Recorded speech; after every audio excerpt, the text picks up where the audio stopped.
Hi, my name is Miriam Temeskin, and this is the Black TV Show podcast. This is where I talk about my favorite TV show episodes, currently talking about season 2 of The Cosby Show. Welcome back to the podcast. This is episode 38, The Cosby Show season 2, episode 15, Theo and Cockroach. This episode aired January 30th, 1986. So we start off in a different set than usual. I think this is now the second time we're here, where we are at Theo's high school hallway, and we meet Cockroach for the very first time. I swear we've heard of his name since probably like episode 4 of season 1, but we have not seen his face. And so this is the first time we're meeting him, and we're going to be seeing him all through, I guess, the rest of season 2 and in season 3.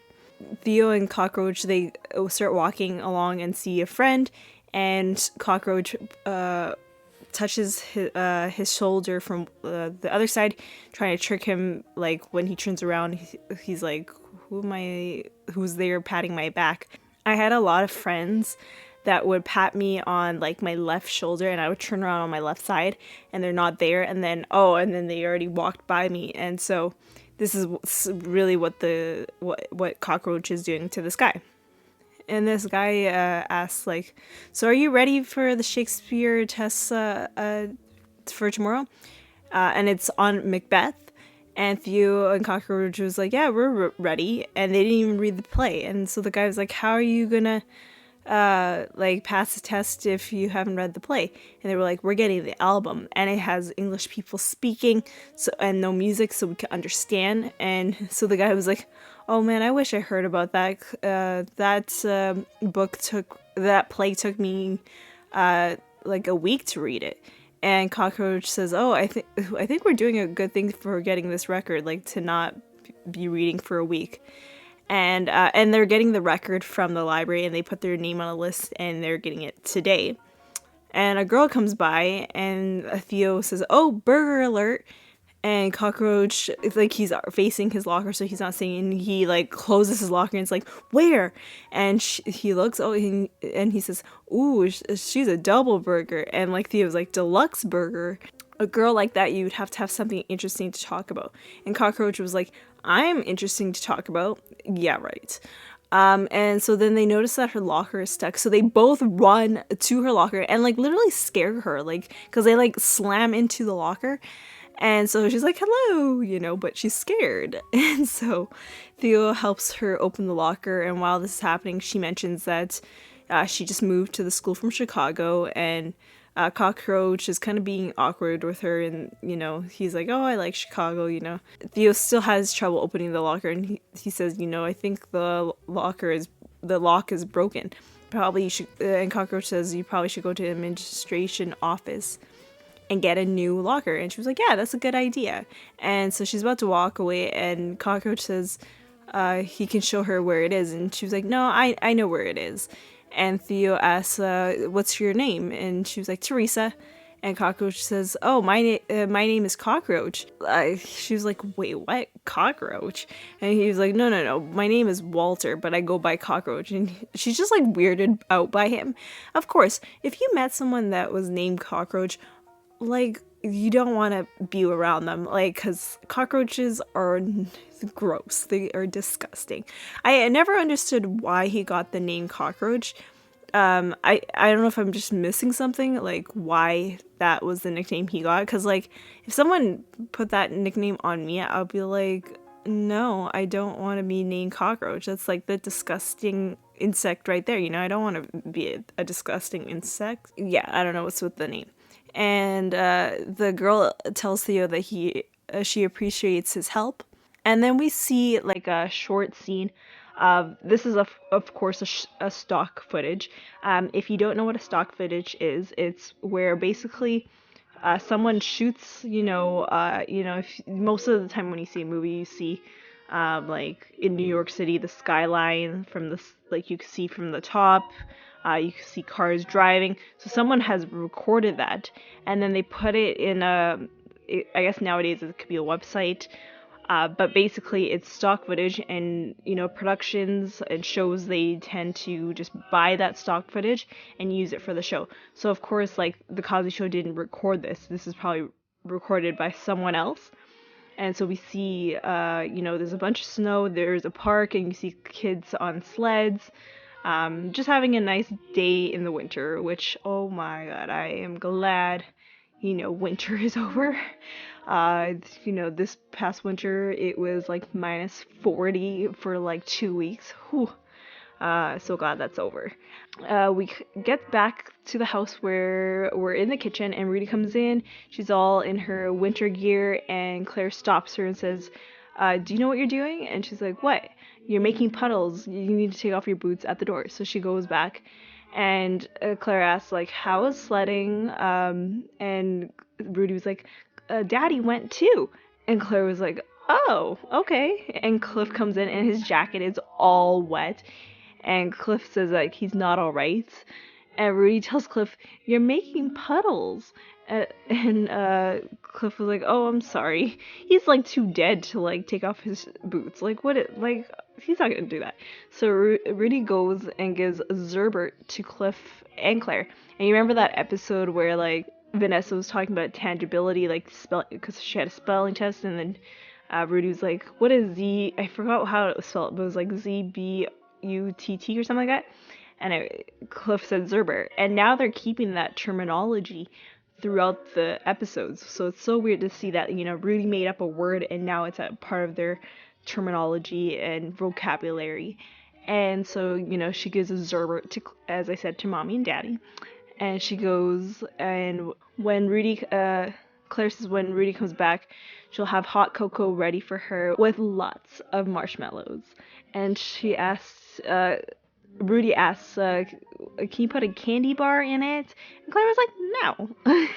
And she's like, okay. And so she leaves. And Claire asks, what happened? And Cliff basically said, he's old. He remembered the time when he was a kid and he was sledding.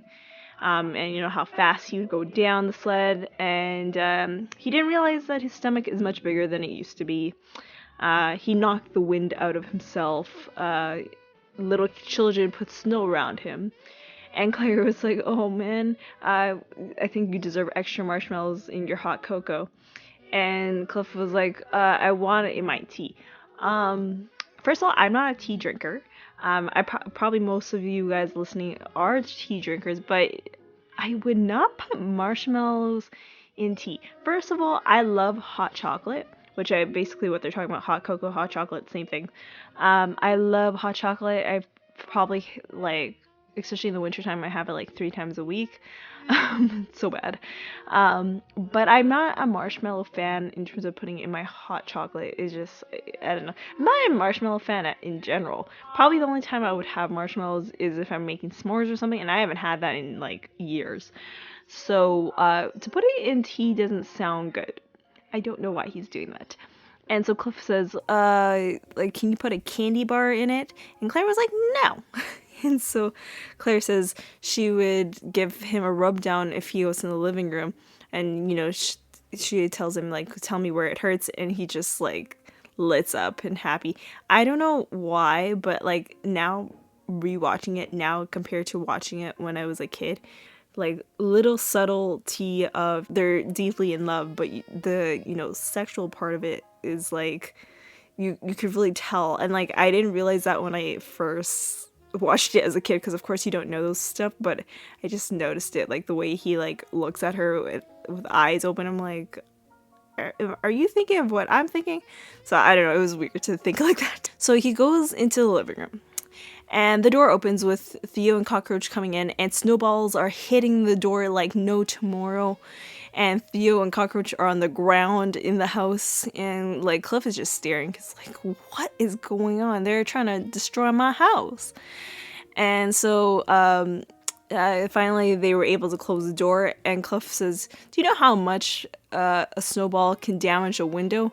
And Theo says, it isn't our fault. And Cliff says, you didn't throw the first snowball? And they were like, we did it only for self-defense. Cockroach noticed that he dropped the Shakespeare record outside. And Theo was like, you better go get it because we need to study. And so Cliff tells Theo, at least help man the door. And while Cockroach goes outside to get the record, while this whole snowball fight is happening, he tries to get to the record, but then he comes back and it's impossible. He's like, I can't go out there, it's not working. And Theo's like, we need the record. And Theo tells Cliff, if you go out there, they're not gonna throw it at you. Which is true, because you would never throw a snowball at an adult. First of all, I don't even remember when the last time I had a snowball fight. I must have been a little child when that happens. And Theo and Cockroach are 15 years old. So why are they having a snowball fight? I don't know. I live in a city and a country that always has snow every winter. But I've never had the urge to have a full-on snowball fight, probably since I was a little kid. So Cliff gets up, he walks slowly, he's not happy about this, and he goes and opens the door. No snowballs are being thrown, and Cliff yells this out. This is Dr. Huxtable. I deliver some of you. I am a parent and a taxpayer. What? Why does people need to know he's a taxpayer? Don't know why he says that. And he continues on and says, I am probably the only adult who will sue little children. And so then he goes down and gets the record. And first of all, that is not good to sue little children. They don't have the money for lawyers, okay? And he gets the record, he walks in, and snowballs are being thrown at his back. And Theo and Cockroach are dying laughing. He's doing you a favor. Why are you laughing at him? I was just wondering about that. I was like, no, this is serious. You're trying to get a record and your dad went out to get it and you're laughing at him because they're throwing snowballs at him? No. And so Cliff goes to the kitchen and, Theo and Cockroach go upstairs. And Cliff passes the kitchen and Claire's like, what's going on? Where are you going? And Cliff says, a man gotta do what a man's gotta do. And Claire's like, oh, when will you be coming back? And he goes and he gets a garbage bin lid and 2 snowballs. And he goes back to the front door and Claire's like, she's like, what are you doing? I don't understand.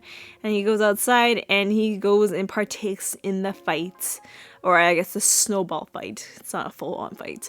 And so we cut to being in Theo's room where Theo and Cockroach are playing shoving basketball. If that makes any sense, I don't even know. It's not they literally hitting each other against the wall while playing basketball. And this is in Theo's room. So finally, Theo's like, we need to study, we need to stop. So Theo's about to put on the record on, and Cockroach asks Theo, are you gonna ask Teresa out? And he was like, I'm thinking about it. And Cockroach says, if it doesn't work out, you can always point her to a real man. And Theo was like, do you know any? I was like, oh, this right there. And Cockroach says, maybe we can double date. Teresa, Theo, himself, and Denise. And Theo was like, what? Denise? My sister Denise? And Cockroach says, yeah, Denise is a double deluxe supreme burger with french fries on the side. And Theo was like, you're out of your mind. And they then they end up doing another round of basketball and making so much, hitting each other against the wall, basically. That's what I would call it. And we cut to back in the living room, and Claire opens the door for Cliff after, I guess, winning the snowball fight. And he says, I never even thrown one snowball at someone. And Claire's like, well, I saw you throw a snowball to that one kid. And Cliff was like, yeah, of course, So all of a sudden we hear a lot of noise, and clearly it's coming from Theo's room. And Claire was like, what is that noise? And Cliff was like, oh, Theo came with Cockroach. And Claire was like, well, why do they need to get together and make that noise? And Cliff says, because they're boys? Ooh, that to me is a sexist statement. They can be girls making that noise. But yeah, no, you can't say because they're boys that they have to follow the rules the same way that the girls are following the rules, especially there are 4 daughters in this family. So And Cliff was like, they talk about girls, and then they get excited, and then they don't know what to do, and they throw each other against the wall. So we cut to Theo's room, and they're still throwing each other against the wall playing basketball. And Cliff comes into the room, and Theo's like, "Oh, you moved the basket." And Cliff was like, "Shouldn't you be studying right now?" And Theo says, "Oh, we're taking a break." And Cliff says, "Oh, so you've been studying?" And Cockroach says, "We're taking a break first." And so Cliff was like, "Let me explain this, how this house is built." And they tell them basically they have 6 feet of wood that of a full-on drop to the ground, and it's less likely that they'll be on the ground or on the main level if they actually study. And they're like, "Okay, yes, we're gonna get back into study." And Cliff mentions that outside is free from desperados, and I was like, "What?" I should have looked up what desperados actually means. I've heard it so many times, but I don't know what it means. So they Theo puts on the track, and they don't understand what's going on. So I was reading about, when I was looking up about this episode, I was reading about this. So when Theo and Cockroach are listening to this Shakespeare record, they skipped in the middle. The old man's voice telling the story of Macbeth is Earl Hyman. And we all know who Earl Hyman is. He plays Cliff's father as Russell Huxtable in the series. And, later on in the series, I believe it's in season 4, episode 5, Shakespeare, Russell actually quotes a scene from another Shakespeare's play called Julius Caesar. And I remember in that episode, there's a Canadian in there, just letting you know. I'll let you know when we get to that episode. Another thing when I was looking up about this episode was when Theo starts the record, he sets the needle back on its cradle, and you can tell the record starts slowly down to stop before the scene cuts away. And in the meantime, you hear the audio from the record as if started playing. So little fun facts for you there. And at this point, Theo says we're in deep trouble. So we get to Act 2. So as I said, this usually is when there's a commercial break. And so Vanessa is on the phone, and she's like, they're talking about other people, and she's on the phone with Janet. And Theo comes down and says, "This is an emergency, get off the phone." And Vanessa's like, "What's the emergency?" Theo says that they need to go call the Shakespeare's company, and they need to see Macbeth tonight. And so Vanessa tells Janet that she's going to hang up and call her back. So Theo explains that, they got a record and they can't understand what's going on in the record. And they go and see the play. They have to go see the play so that they're ready for their test. Vanessa asks, is this for a test? And they're like, yes. And she's like, "Well, then why didn't you read the play?" And Theo's like, "This is not the time for criticism right now. I need the phone." And she was like, "Okay, I'll be back in 5 minutes to get the phone." So he calls the company, and they said that they're not doing Macbeth tonight. They're doing the taming of the shrew. So first of all, I haven't studied Shakespeare since probably grade 11. I remember when, I think this was in grade 11 or grade 10, I can't remember, but I remember we had to read Romeo and Juliet, and then we ended up actually watching the movie, and the movie was just so boring that we just slacked. I ended up chilling with the, I guess at the time, popular people, because most of my life I was never with the popular people. But I hated reading Shakespeare, so I don't know much about Shakespeare, so I had to look this up. So Macbeth is about 3 witches that tell the Scottish general Macbeth that he will be the king of Scotland. Encouraged by his wife, Macbeth kills the king and becomes the new king, and kills more people out of the paranoia. Civil war erupts and overthrows Macbeth, resulting in more death. The Taming of the Shrew is a ballad tells the story of a marriage in which the husband must tame his headstrong wife. Like Shrew, the story features a family with 2 sisters, the younger of whom is seen as mild and desirable. Those 2 stories ain't the same. So definitely, if they went to go see the Taming of the Shrew, they would not know what's going on in Macbeth, and they would fail their test. And like even Theo was like, is it similar to the Macbeth? And of course, it's not. And so there's nowhere in town that they're doing Macbeth.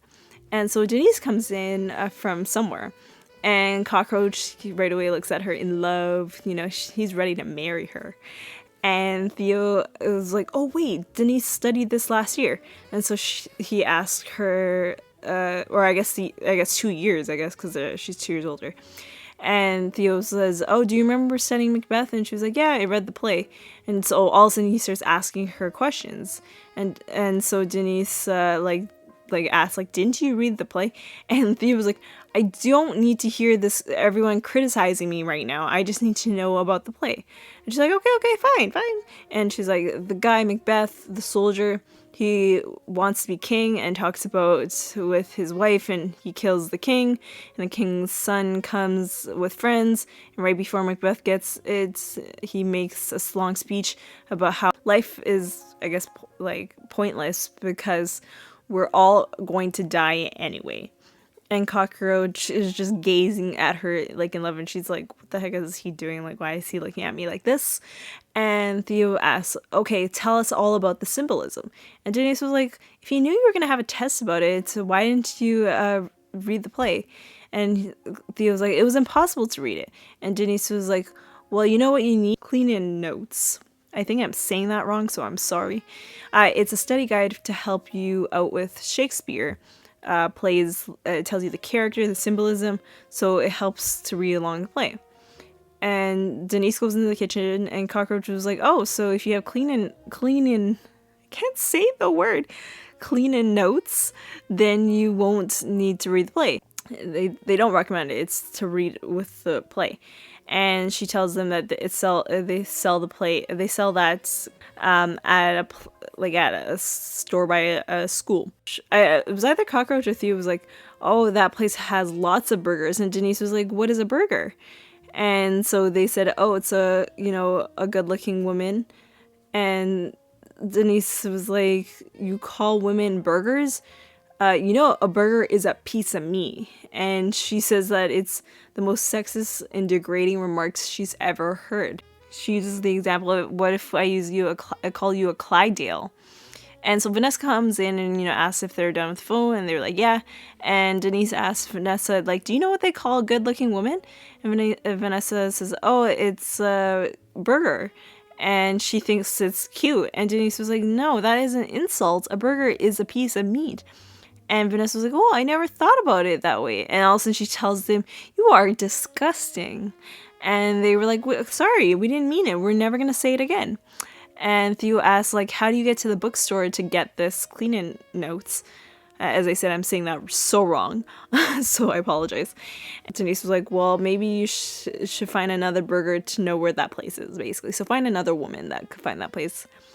And so it's later on in the evening, and we could see that they've got the cleaning notes, and they have done reading, and it's not even 9 p.m. Or I guess it's only 9 p.m. And Theo says, oh, we're going to get A's from this test just based on the notes.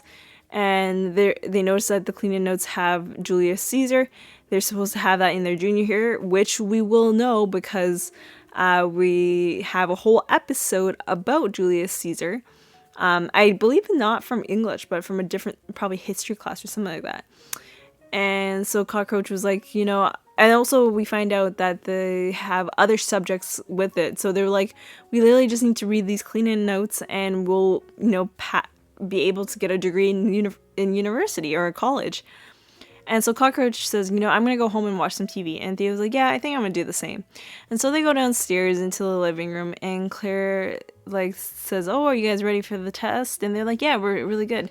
We're ready. We're really ready. And Claire noticed the cleaning notes, and she's like, oh, what is this? And so they explain. And she's like, oh, because she knows what they are. And, Cliff comes to say goodbye because he's on his way to the hospital. And Claire gives it to Cliff, and Cliff was like, oh, I'm hoping none of my kids are reading this, and also hoping none of their friends are reading this. I remember kids used to read this and didn't read the assignment. and like did the test. And Claire was like, and they found out that they weren't prepared for the test than they would thought have been ready for just based on the cleaning notes. And Claire says, "Oh, I hope none of my kids are doing that, and I'm hoping none of their friends are doing that." And Claire says, "If you read the cleaning notes, you know the characters' names and the main events, but you miss parts like." And here's a bit of her talking because I'm sorry, I'm like with them. I don't know the terminologies of what's going on in any of the Shakespeare's plays, so I'm gonna let Felicia Richard as Claire Huxtable say that line. Your courage to the sticking place and will not fade. And Cliff was like, "Okay, I gotta go to work." And so he goes to work, and he's like about to go out the door, and he says he's going to deliver those babies, and all of a sudden snowballs are hitting his house, and he's like, he calls the kids little weasels and like goes and chase them, and Claire is just laughing about it.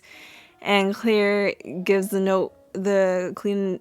notebook back. I'm sorry, I'm having trouble saying cleaning notes. I don't know what's going on. And so she gives it back to Cockroach, and Claire says another line from Macbeth. So, well, as someone once said, tomorrow and tomorrow and tomorrow creeps at this petty pace from day to day. Was that from Macbeth? It couldn't have been. It wasn't in the cleaning notes. And Theo asks, do you think you're ready for the test? And Cockroach was like, "I think so. We read the cleaning notes, so I think we're good." And Theo was like, to Cockroach, "Are you worried about the test?" And he was like, "No, I'm not worried." And he goes out during the Snowball Fight, literally running out. And it's the next day, and Claire talks to Cliff about a restaurant with a very long name, La Rio something Desperados. It's such a long. I watched it twice. I was just like, I can't remember how to say this. And it's an Argentina restaurant, and they have guitarists. And while they're talking about this, Theo comes back into the house from school after the test, and they ask him how the test went. He's like, "Not bad." And half the questions were covered in the cleaning notes, and the other half, he recognized the names. And Cockroach was smiling after the test, so we're happy, And Theo thinks that he got a C, and he's happy about it. And Claire was like, "Really?" Because Claire is probably that A student when she went to when she went to school. And Theo says, he's glad that he's never reading Macbeth. That that test is history. Claire was like, "Oh no, that's not your last time you're taking a test about Macbeth." And he's like, "What?" And so she says that you're going to be reading Macbeth and taking a test from me. It'll be all essay questions, covers Act 1 to 5 with footnotes, and not one question will be coming from the cleaning notes. And he's like, "What? Like, why?" And so Theo says, like, "I have a date with this new girl from school." And Claire was like, "Oh, you better start reading now." And, and like Theo was like, "Is mom being serious?" Like, he's saying that to Cliff, and he was like, "Yeah, she's being serious." So Claire says, if you have any questions with the, the terminology, the vocabulary is kind of hard. We all know that Shakespeare, when reading those plays, it's hard to understand. So says, if you have any questions, just come to me and I will help you out. And Theo says, "I will just be in my room forever." And so he leaves, and Claire tells Cliff, "I haven't read Macbeth in over 20 years. I only remember, a couple of passages." And Claire says, "I need some help reading. Maybe you could read the first 2 acts and I'll read the last 3. And Cliff was like, "I'm not reading. I'm not reading. Like, I spit when I out loud, and I tend to do that too. I'm probably spitting so much talking on this podcast. It's a good thing I'm not in person with someone." And so Claire, says, "We can read Macbeth, snuggle together, and read all night. It could take us all night." And Claire says, "I could be Lady Macbeth." And Cliff was like, "I can be the big bad wolf." No, that's wrong story. I cannot remember. Is it Red Riding Hood? I think that's where there's the big bad wolf. Oh, it's been so long for me to remember like little kids' stories. Clearly I'm getting old. But yeah, wrong story. And Claire says, that is that's not true. That's not in Macbeth. And Cliff was like, well, there it is now. And we end the episode right there. So for the guest stars, we have Carl Anthony Payne, the first appearance of Cockroach, even though we've heard of his name since the beginning of season 1. We finally meet him. He will be, as I said, he'll be in the rest of season 2 and in season 3 as a recurring character. He has done a lot since then. He was also on Martin as the main, one of the main cast members. You know what's crazy? I'm probably going to get a whole lot of hate right now when I'm about to say. I've never seen Martin from start to finish. Never. I probably have seen maybe not more than 10 episodes of Martin. And it's nothing against, like, you know, if you're thinking, like, I think it's a bad show. It's not. It's just I've never had access to it. You know, it feels like, you know, in Canada, we, like, back in the day when I was watching, you know, I was watching the Cosby Show on TBS, which is, I think TBS was an Atlanta station. I didn't see Martin. Like, I was never able to see it. And, like, the only reason I saw probably like 10 episodes was because my friend's brother had the DVD. So I've just never seen it. So I'm hoping to one day it'll be on a streaming site and I'll be able to watch it from the beginning to end and be able at some point, you know, in the future to talk about it on this podcast. But he was in Martin. You know, he was in Girlfriends. This one episode, he had a really dark character. It was so weird to see him in that, being that character. He also recently was in 2013, he was in I think it was a Lifetime movie, I believe, but it's called Crazy 60 Cool, the TLC story. And I believe he played L.A. Reid. He also was in Step Up High Water, and he recently was in Insecure. So he's done so much in between. Like, this is only a few that I'm saying, but he's done a lot, and he's still working. And then we had Tracy Wolf, who played Teresa. She was only in 8 credits throughout her life, and 4 of them being Lethal Weapon movies, 1, 2, 3, and 4. So she hasn't really done much acting. And then the guy that we see at the beginning of the movie, or at the beginning of the episode, you know, it's saying how Macbeth was hard to study for. He's been in What Happens Now, Amen. So he's in another episode of The Cosby Show, the episode The Drum Major. I can't remember if that's in season 3 or season 4, but it'll be coming up soon. He was in True Colors. He was in an episode of Girlfriends. He's also produced a lot of shows, including Hip Hop Harry, which I've never seen, but it's a very popular kids show. And also Lunel's Hey Lunel, and I love the comedian Lunel. She's amazing. And of course Earl Hyman, who played the voice of Macbeth, which is actually uncredited. He didn't get credit for it. Another fact is about this actual episode. If you look at the beginning of the credits, Felicia Ayres Allen was changed to Felicia Rashad, which has now become her professional name, the name that we've known her, I guess, the rest of when I've been alive. The reason why it was changed in this particular episode is because she married NBC sportscaster Ahmad Rashad. And if you saw episode 14, you would have seen Felicia Ayres Allen, but this episode you see Felicia Rashad. So, fun fact to let you know, maybe check that out to see it for yourself. I was just like amazed by that because being in the mid season to see that change is like, oh wow. And so the lesson for this episode is, when assigned, do the full assignment. That's basically what we've learned. Or else you might get another test and it just sucks. And then the question I have for you guys, have you ever taken a shortcut when studying for a test? Like what Theo and Cockroach did? Let me know. I can't think of. I probably have done stuff like that. Shortcuts where like I had a friend give me answers so I don't really need to study and just memorize the answers. I probably had that, but let me know if you really remember a moment that you took a major shortcut similar to what Theo and Cockroach did, and use the hashtag Macbeth. The next episode is episode 39, The Cosby Show, season 2, episode 16, The Dentist. I will see you all on the next one.